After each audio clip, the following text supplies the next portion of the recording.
I'm Rachel, and at 15, my mom left me at the airport. I can still see her shrug as she handed me $200 and walked off with her new husband and his kids. That moment at gate 24 broke everything I believed about family and love. But that painful betrayal? It led me to uncover truths about my past that changed my life forever. Want to know how I went from being left at gate 24 to finding my real family? Share where you're watching from, and don't forget to like and subscribe. You won't believe what happened when my mom came home to an empty room. My early memories with my mom were full of joy. I loved our weekend park trips, where she'd push me on the swings until I giggled with butterflies in my stomach. For my 6th birthday, she made a wobbly chocolate cake and hung handmade streamers in our small apartment. We didn't have much, but we had each other, and that felt like everything. At 8, my world shifted. I came home to find my parents on opposite ends of our old couch, the air thick with tension. They told me they were divorcing with a vague, sometimes adults fall out of love. It left me confused and full of questions. That night, I cried myself to sleep, hugging my stuffed rabbit as their muffled arguments seeped through my bedroom wall. My mom got primary custody, and my dad slowly vanished from my life. Our weekends together went from every other week to once a month, then to awkward, short phone calls. By 10, he was just a name on my birth certificate and a fading memory. Living with my mom wasn't easy. She worked 2 jobs, waitressing by day, cleaning offices at night, to keep us going. I got used to microwave meals and letting myself into our apartment with a key around my neck. Despite the struggles, our routine had a strange comfort. I knew the rules, my role, and that I was the center of her world. At 13, everything changed again. My mom met Richard at the restaurant where she worked. He was a rich businessman who tipped big and always sat in her section. I still remember her excitement, her cheeks pink as she described his fancy suit and how he made her feel special. Their romance moved fast. In 6 months, he proposed with a huge diamond ring that looked odd on her worn hands. Before I could wrap my head around having a stepdad, we moved into his massive suburban mansion, pool, home theater, endless bathrooms. It came with his 3 kids from his last marriage. Olivia, 14, always looked at me like I was beneath her. Jackson, 12, was quiet and barely noticed me.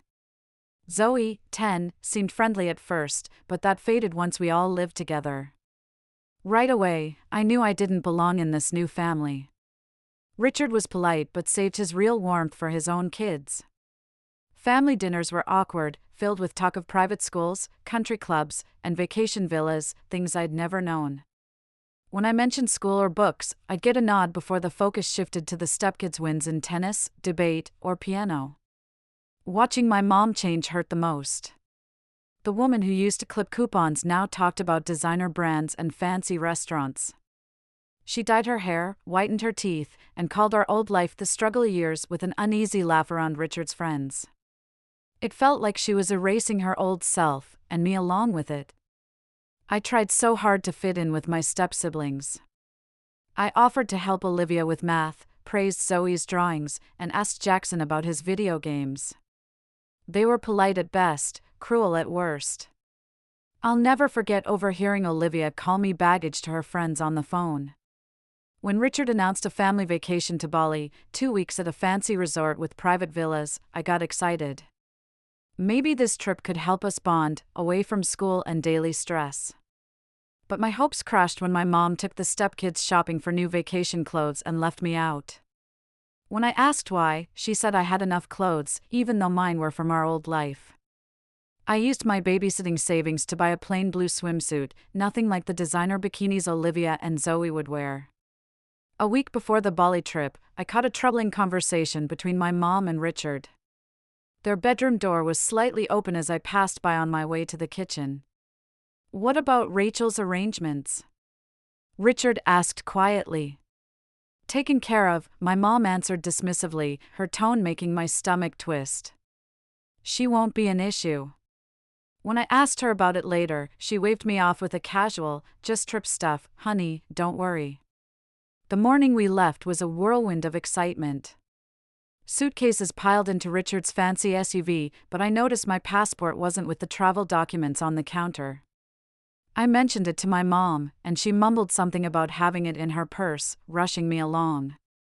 Looking back, the signs were obvious: my mom avoiding my eyes on the drive to the airport, no one mentioning my plane seat while they argued over window spots, my suitcase noticeably smaller than the others.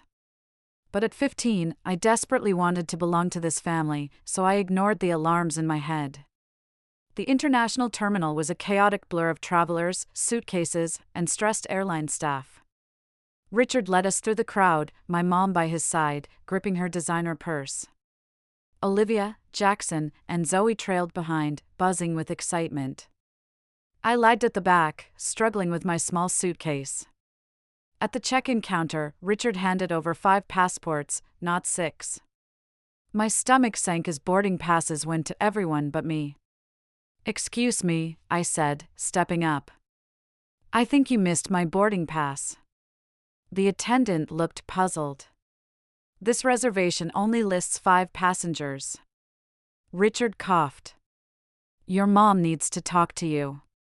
We're heading to security." As he and the stepkids moved off with the luggage, my mom pulled me to a quiet corner by a gift shop. Her face was cold, almost annoyed. "Rachel," she said calmly, "plans changed.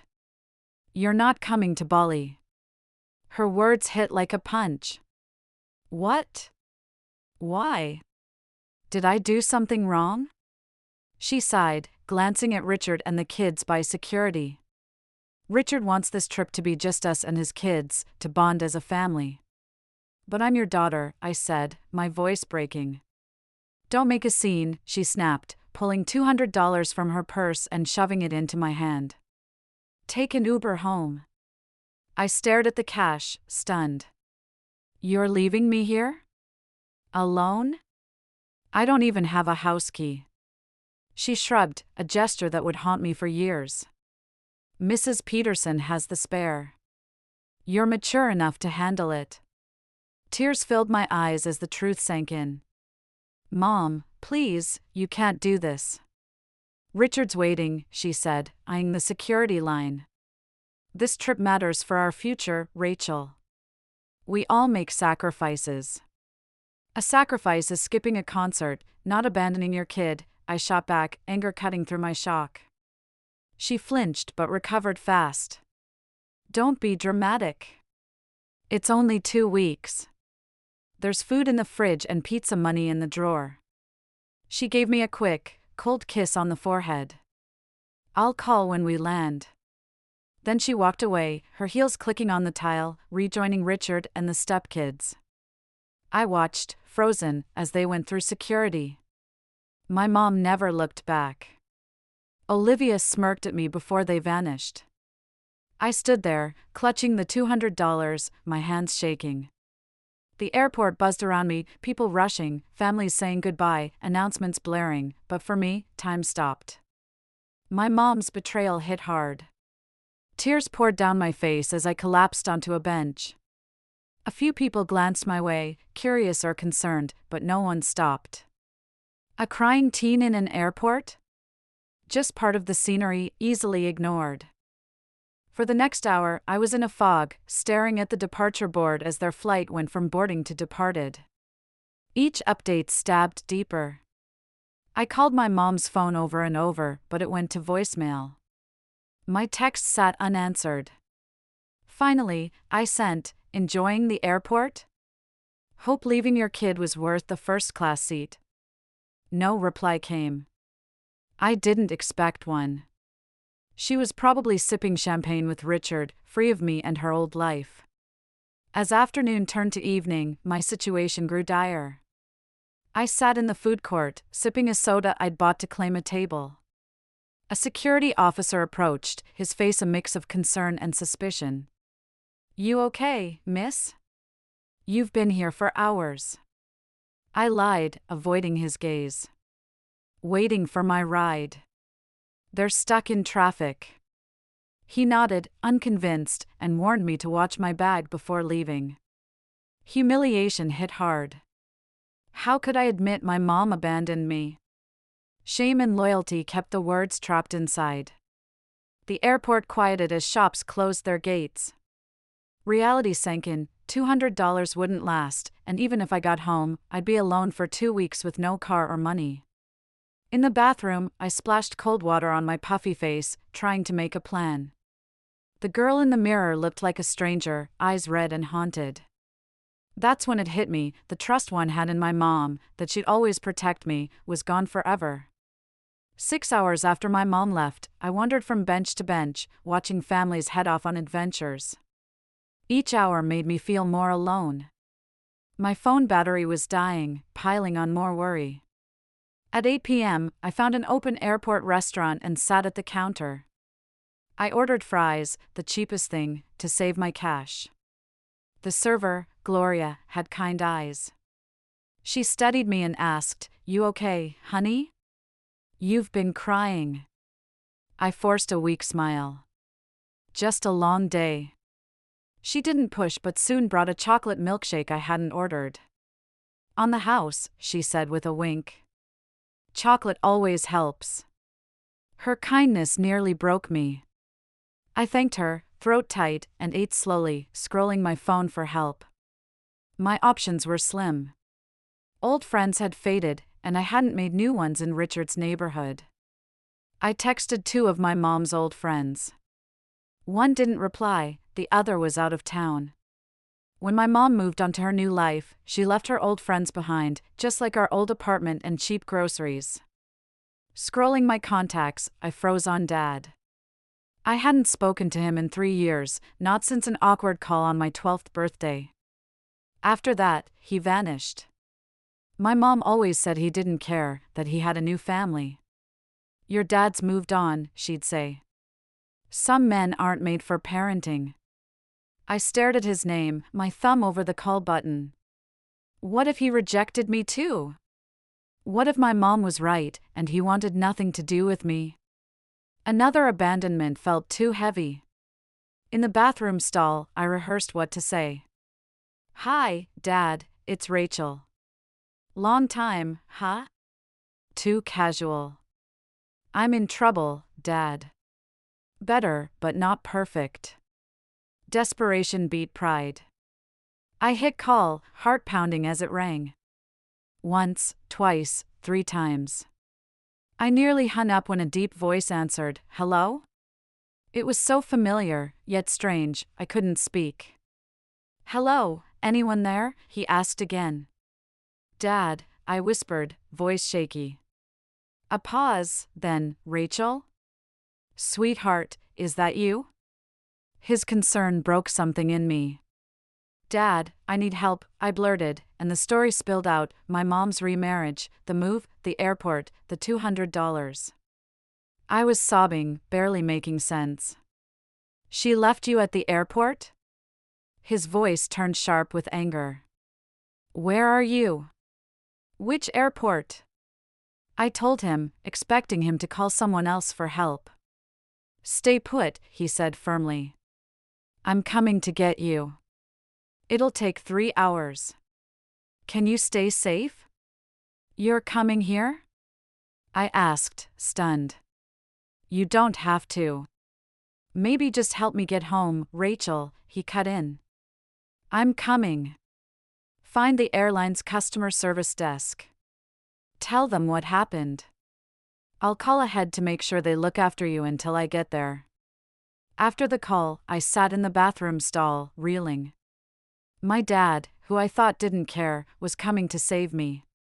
It felt unreal, and years of letdowns made me doubt hope. Still, I followed his advice and headed to the customer service desk, my heart pounding. The airline staff surprised me with their kindness. They took me to a private waiting area, gave me a sandwich and juice, and promised to stay with me until my dad arrived. "This happens more than you'd think," the manager said softly. "Parents leaving kids to figure things out alone." Waiting 3 hours was endless and dreamlike. I swung between hope, fear, and exhaustion. What if Dad didn't show? What if he came but resented me? What if this was another rejection? Memories of him flickered, teaching me to ride a bike, his hand steadying me, reading bedtime stories with funny voices, building me a dollhouse one Christmas, his smile huge. If he loved me, why did he vanish? Why didn't he fight for me? Those questions churned as time crawled. I was dozing in the stiff airport chair when the PA system crackled. "Rachel Williams, please come to the information desk." My heart jumped as I grabbed my suitcase and followed an airline worker. Instead of the main terminal, we wound through corridors and security to a private area. "Your dad set this up," the worker said as we neared glass doors to the tarmac. Then I saw it, a sleek private jet, stairs down. A tall man in a suit descended, his profile familiar yet changed. My dad's hair had silver streaks, and he moved with new confidence. But his eyes, when they met mine, were the same, kind, crinkled at the edges. We froze, staring across the distance. Then he rushed forward, stopping just short of a hug, uncertainty on his face. "Rachel," he said, voice heavy with feeling. "I can't believe it's you." I didn't know how to respond. Part of me wanted to hug him like when I was little. But the hurt teen, abandoned by both parents, held back. He sensed it. "I'm so sorry," he said softly, "for not being there, for not fighting harder." His honesty broke me. Tears I thought were gone came back. "Mom said you didn't want me," I sobbed. "That you moved on." His face darkened. "Never true. Not one day." He opened his arms, and I stepped into them, letting years of pain pour out against his shoulder. We held each other for minutes, overwhelmed. When we parted, he kept an arm around me, leading me to the plane. "Let's get you out of here," he said gently. "We'll talk more in the air." The jet's interior was stunning, soft leather seats, shiny wood tables, warm lighting. A flight attendant greeted us, offering drinks and snacks.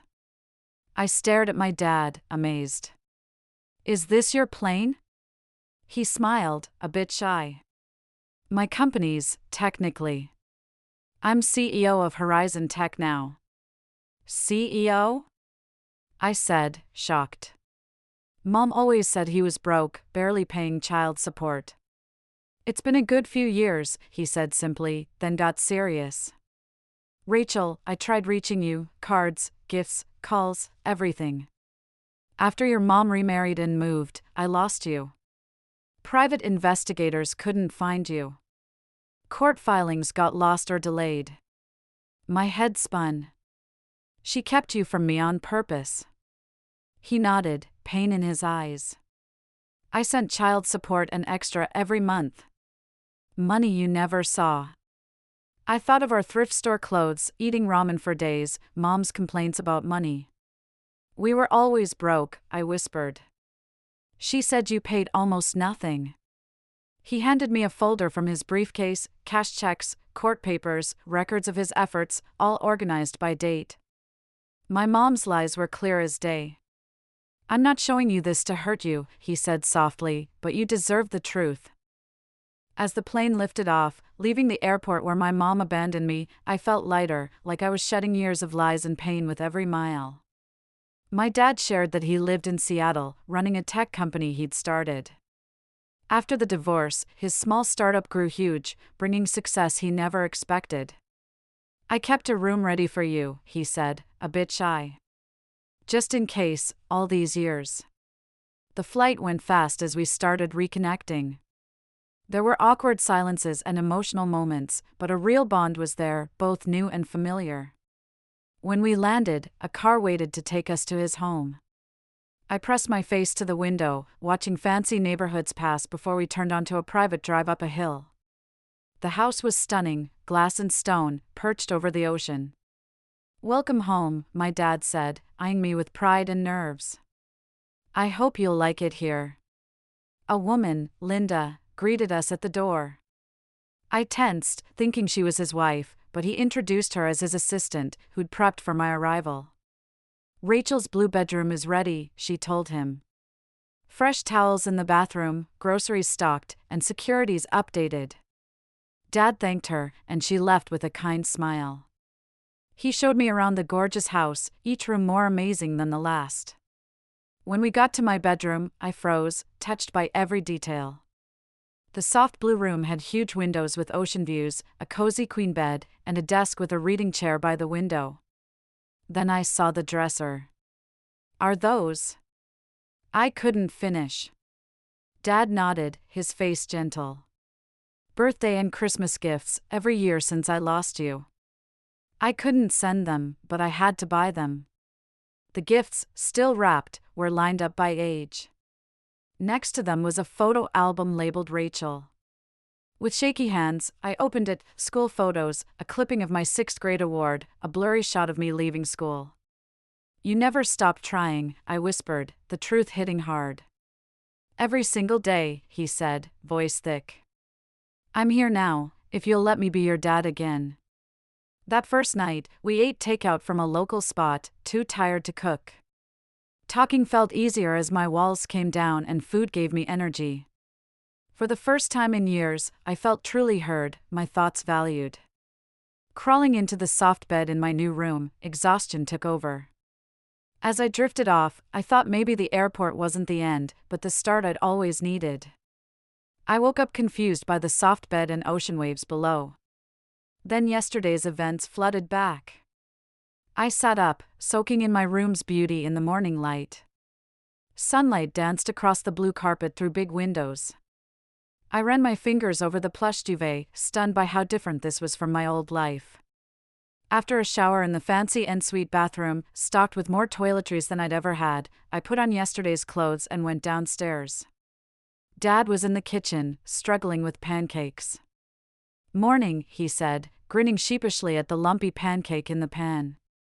I tried breakfast, but my cooking's still terrible. I smiled, remembering Sunday mornings when he'd make pancakes while Mom slept. They were always weirdly shaped, sometimes burnt, but his pride made them special. I remember your chocolate chip smiley faces, I said, sitting at the island. His eyes lit up. You were so little. Some memories stick, I said, taking the plate. The pancakes tasted good despite their looks, and eating together eased our awkwardness. After breakfast, Dad gave me a full tour of his stunning home. The grounds stretched out with neat gardens leading to a private beach. Inside, there was a gym, a theater room, and an office with views too gorgeous to focus in. I want you to meet some people today, he said as we returned to the living room, if you're ready.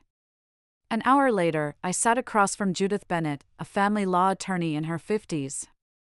Your mom's actions count as abandonment legally, she said, her voice kind but firm. Leaving a minor without care is against the law. Plus, there's evidence of misused child support payments from your dad.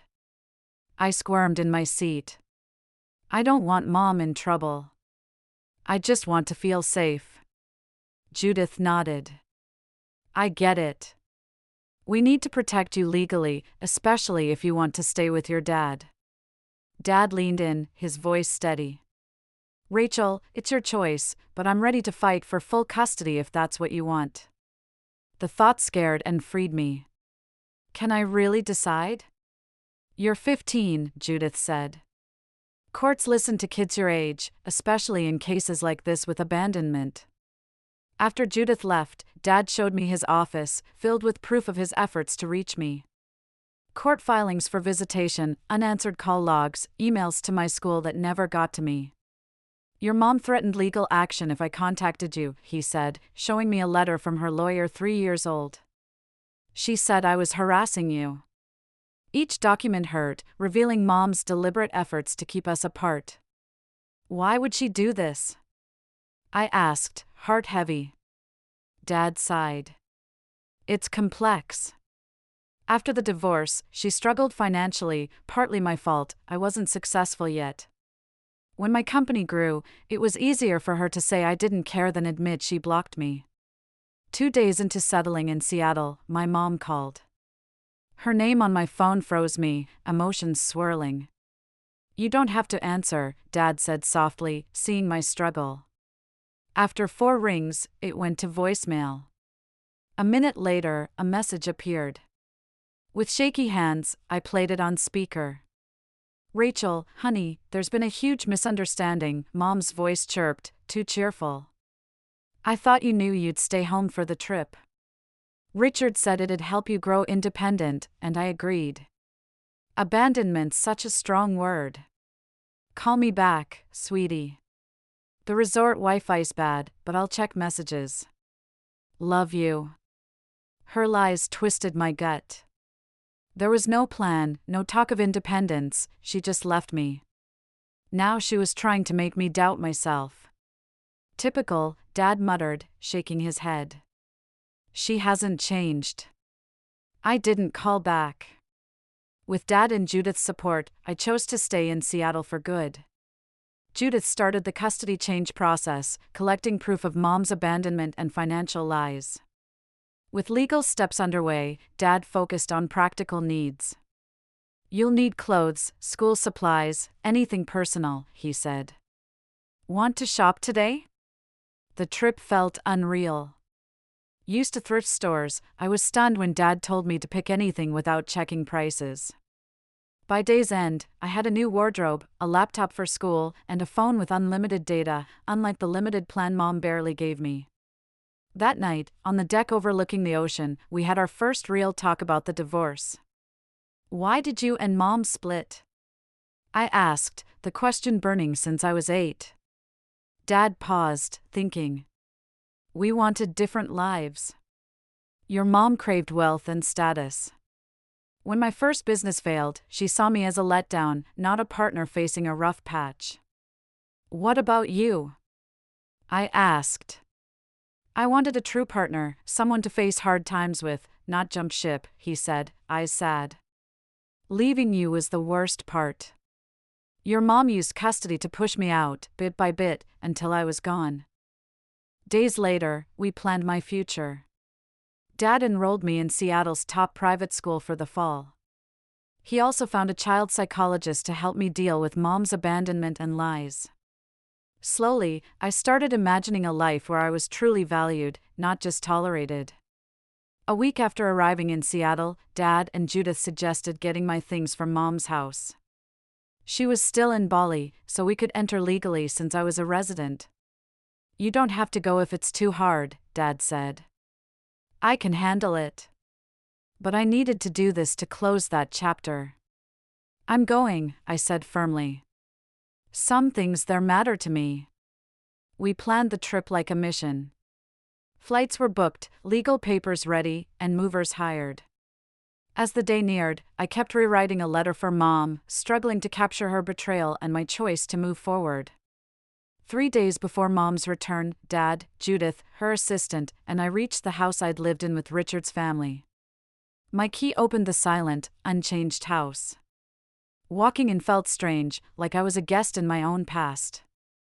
I noticed the wall photos, mostly Richard and his kids, sometimes Mom, but almost none of me, and none with her. Where's your room?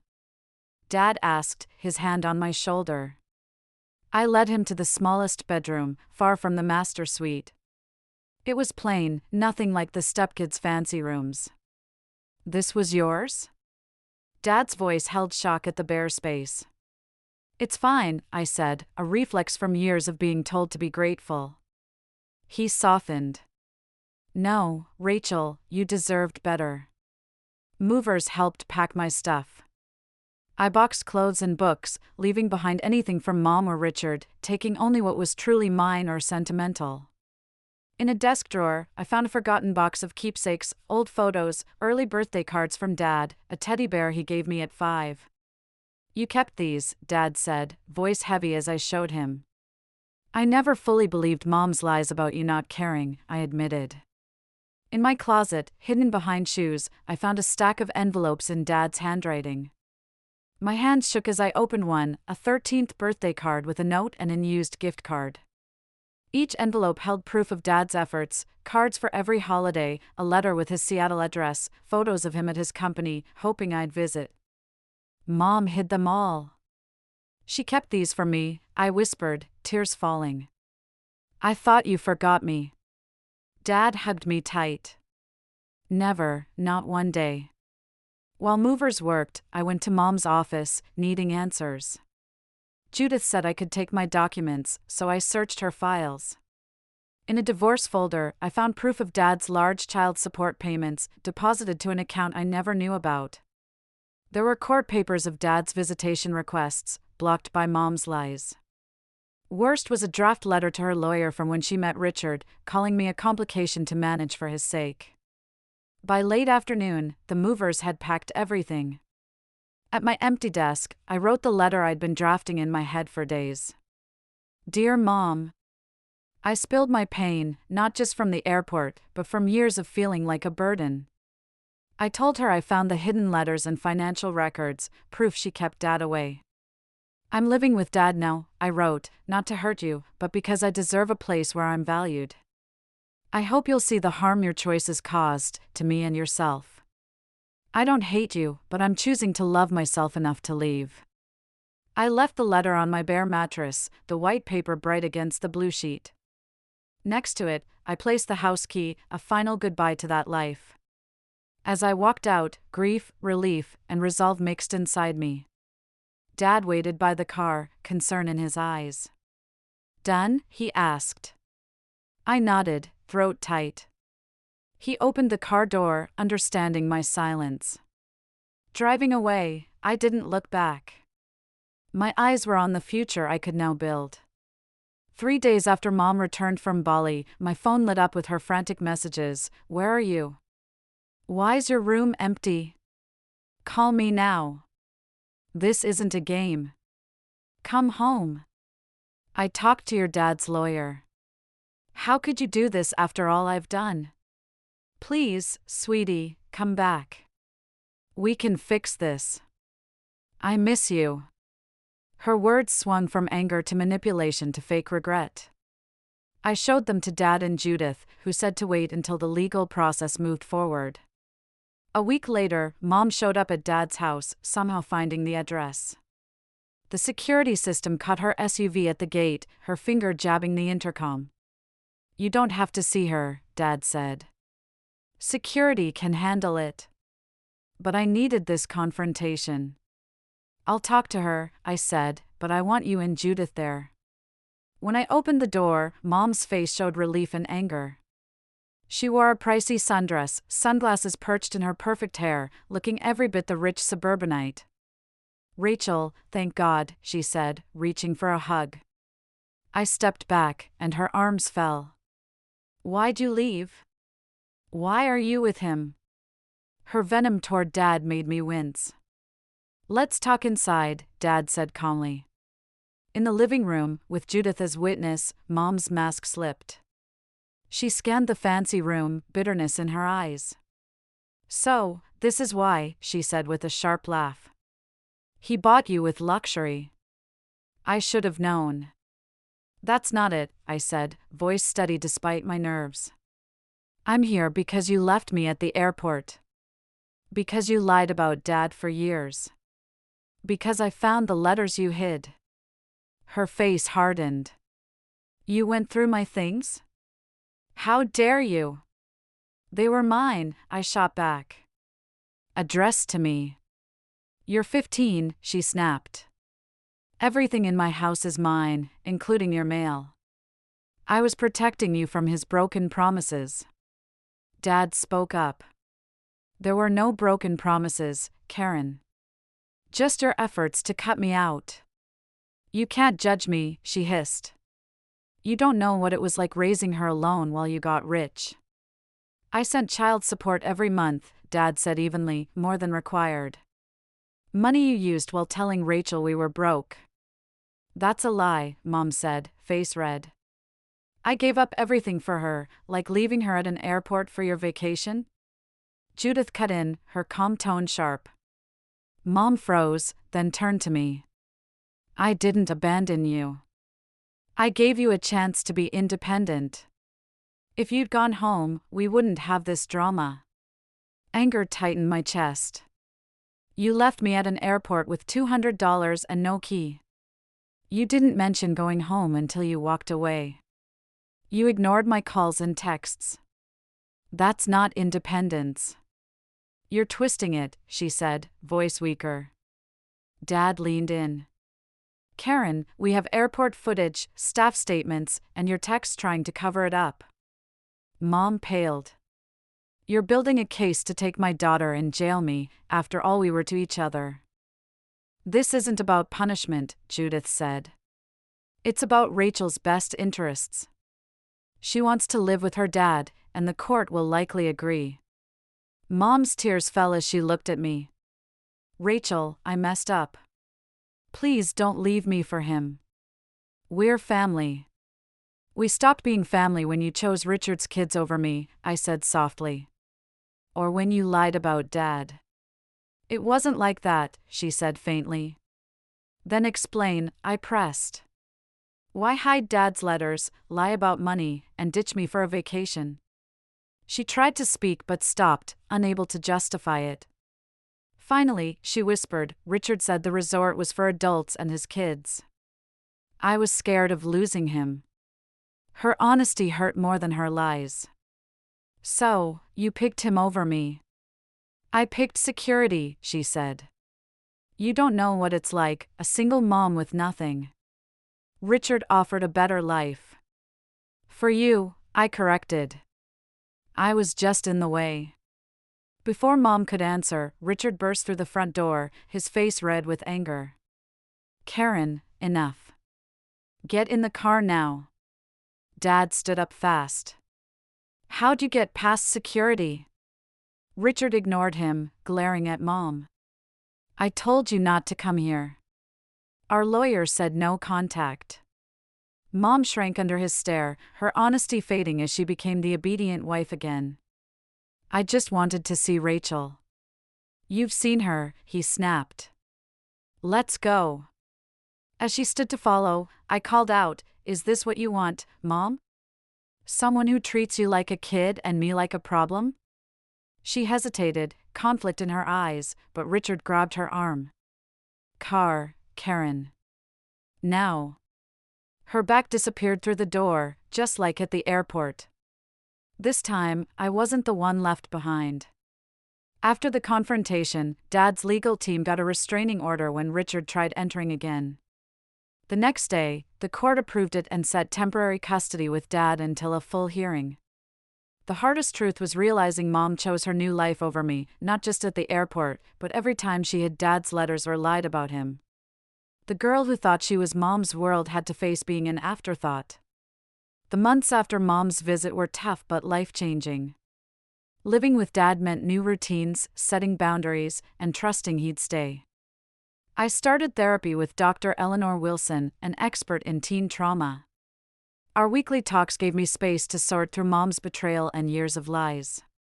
It's normal to feel anger, grief, relief, and guilt all at once, Dr. Wilson said in a tough session. Healing's not a straight line. She helped me see Mom's actions came from her own flaws, not mine. Whole people don't abandon their kids, she said. Her choices show her limits, not yours. Dad enrolled me at Westlake Academy, a top Seattle private school, for my sophomore year. Starting fresh was thrilling but scary.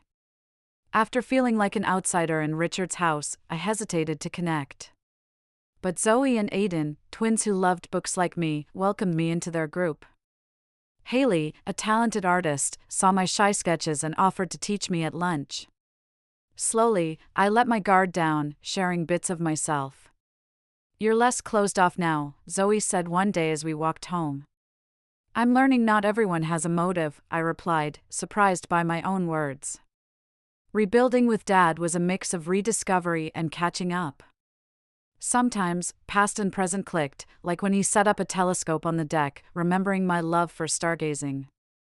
Other times, the years apart left gaps, reminders of lost time. I wish I'd seen your first middle school day, he said one night, flipping through old photos I'd brought. Your science fair's first crush. We can't redo those years, I said, comforting him. But we have now and tomorrow. He squeezed my hand, eyes misty. When did you get so wise? Trauma's got perks, I joked, my dark humor showing I was healing.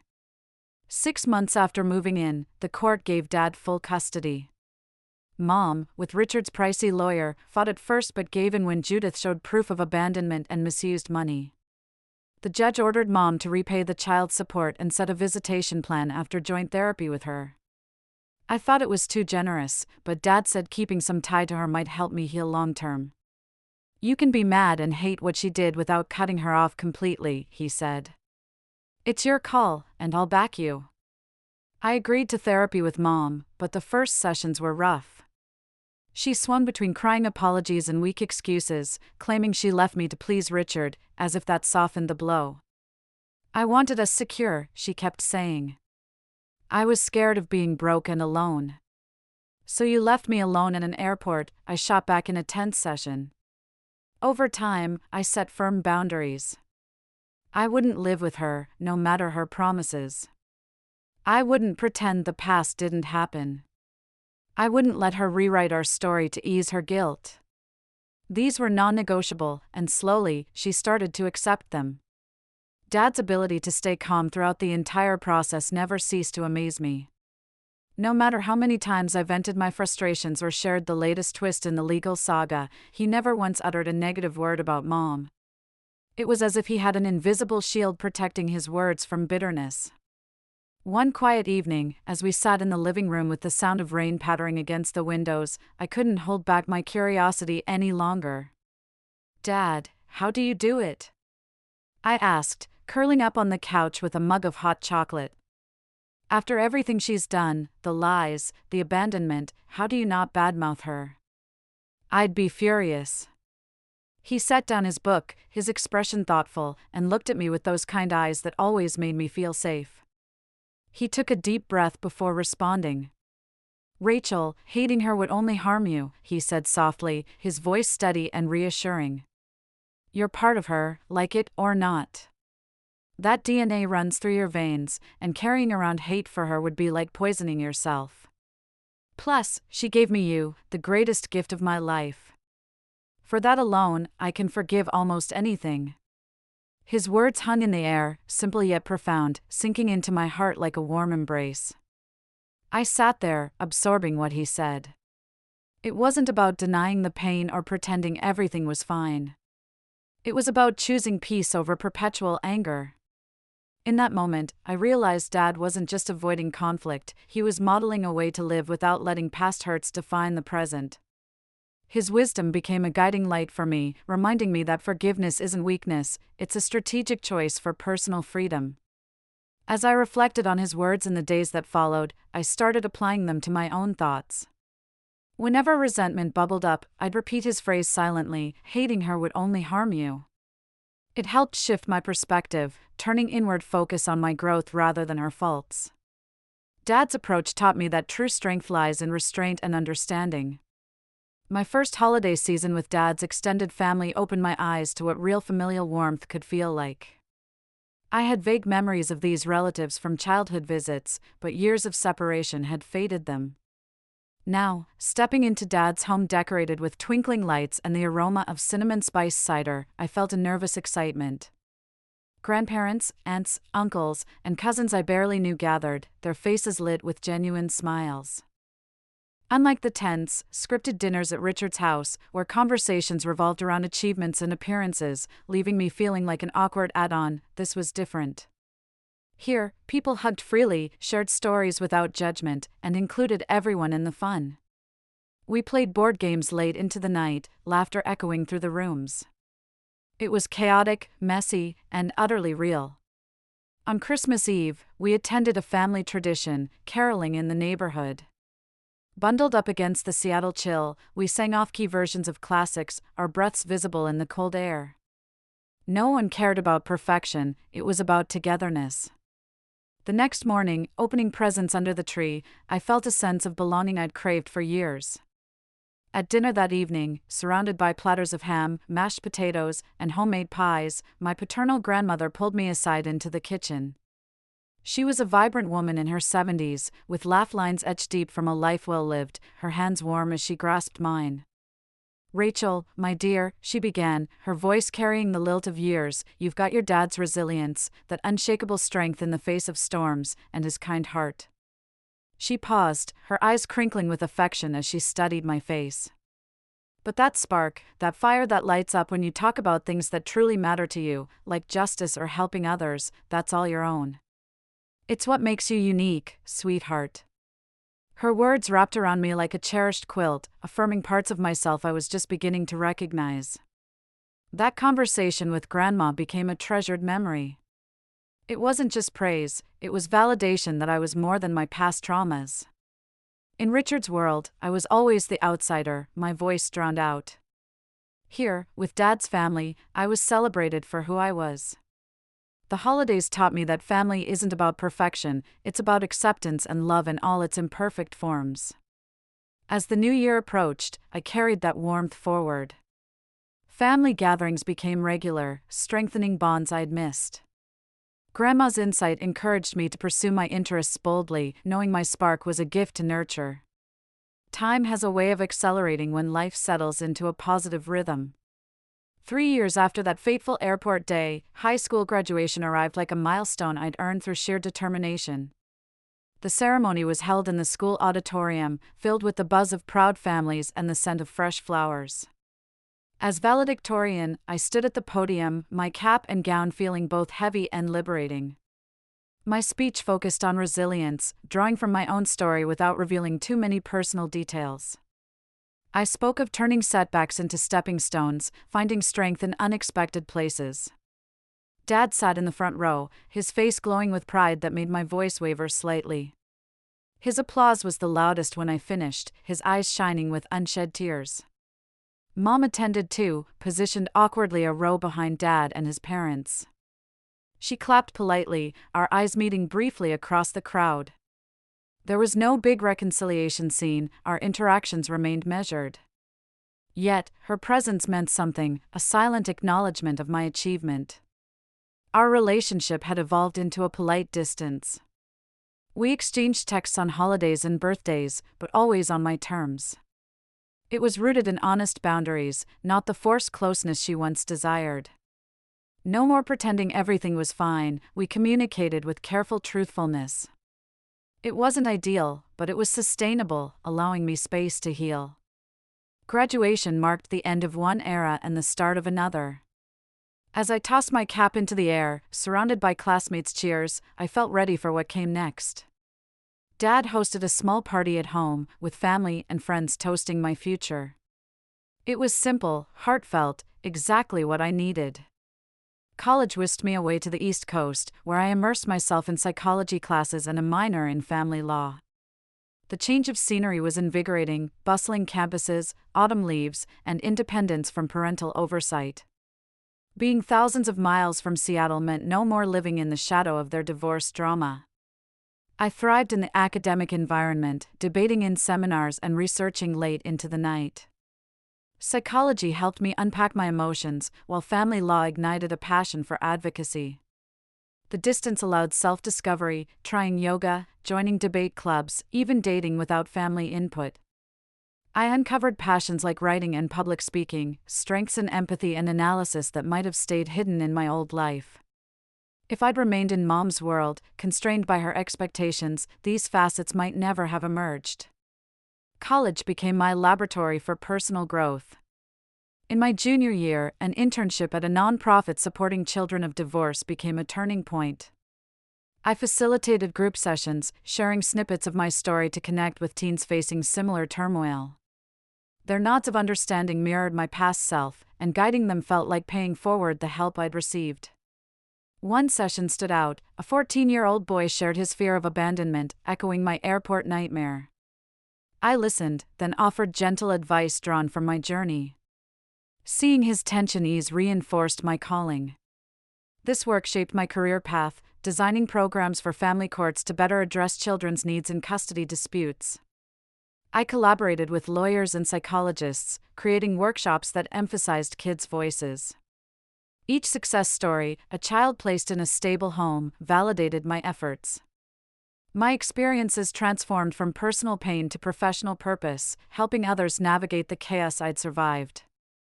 Post-college, I returned west, balancing career with personal life. The foundation built in those years sustained me, proving that moving forward means embracing change while honoring the past. The road to forgiving Mom was anything but straight. It meandered through valleys of doubt and peaks of clarity. Some days, the vivid recall of her casual shrug as she handed me that $200 and walked away would ambush me, tightening my chest and bringing back waves of abandonment. I'd pause in the middle of a busy day, the memory as fresh as if it happened yesterday. Other times, in quieter moments, I could view her through a lens of compassion. I saw a woman burdened by her own insecurities, making choices from a place of fear rather than malice.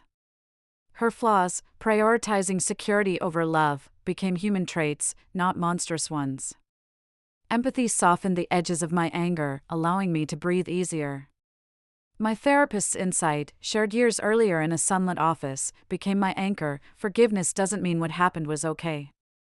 It means you're choosing not to let it control your future. Those words replayed during sleepless nights, reminding me that holding on to grudges kept me tethered to pain. I practice forgiveness actively, meditating on positive memories from early childhood, like park swings and birthday cakes. Journaling helped too, spilling raw emotions onto paper until they lost their power. Gradually, the process shifted from obligation to liberation. Setbacks occurred. A triggering news story about parental abandonment might send me spiraling. But each time, I climbed back, stronger. Forgiveness wasn't a destination but an ongoing practice, one that lightened my load step by step. On my 25th birthday, amid celebrations with friends at a seaside restaurant, I felt ready to extend an olive branch. I penned a letter to Mom, not from anger, but understanding. "I've learned people can only give what they have within themselves," I wrote, my handwriting steady. "Your capacity for unconditional love was damaged long before I came along. Recognizing this has freed me from expecting what you could never provide." I mailed it without expectations, but her response arrived swiftly, surprisingly introspective. "You deserved better than what I could be as a mother," she wrote. "I'm sorry for that every day." No deflections, just raw admission. It didn't heal everything, but it cracked open a door to tentative reconciliation. We exchanged more letters over time, slowly rebuilding on honesty. It wasn't perfect, but it was progress, showing forgiveness could coexist with boundaries. At 28, my wedding day unfolded like a dream: white dress, blooming flowers, loved ones gathered. Dad walked me down the aisle, his arm a pillar of support, tears shimmering in his eyes. "From the moment you called me from that airport," he whispered, voice thick with emotion, "all I wanted was to see you happy and whole. Look at you now, my girl." Handing me to my husband felt like passing a torch of love.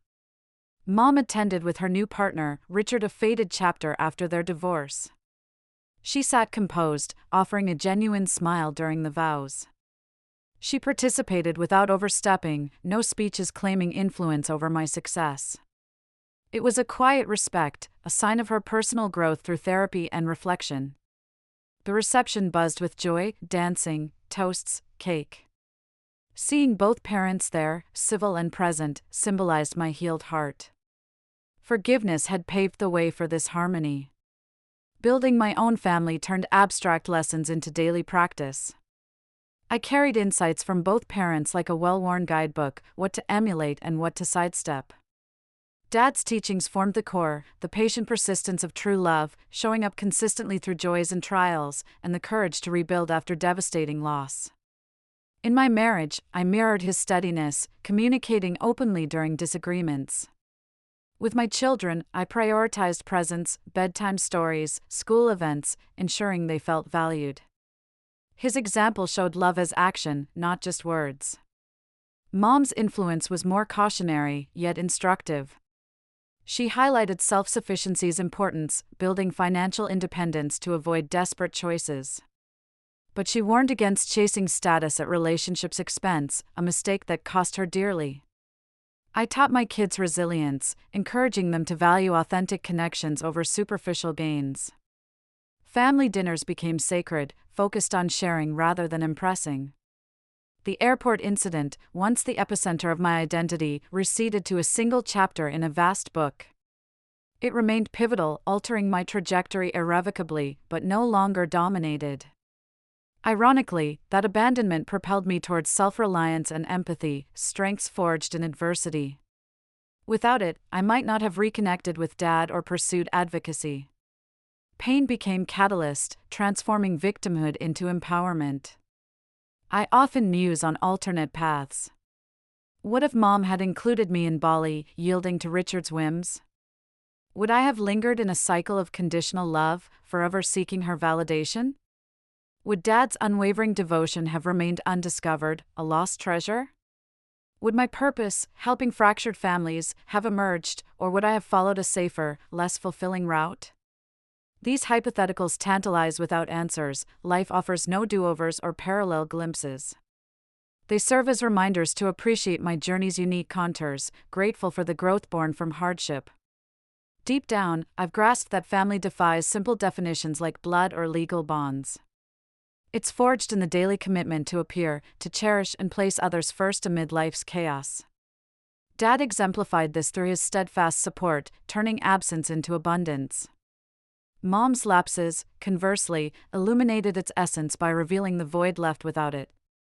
If you've endured abandonment or betrayal from a guardian meant to shield you, hold this truth: your inherent worth remains untouched by their lapses.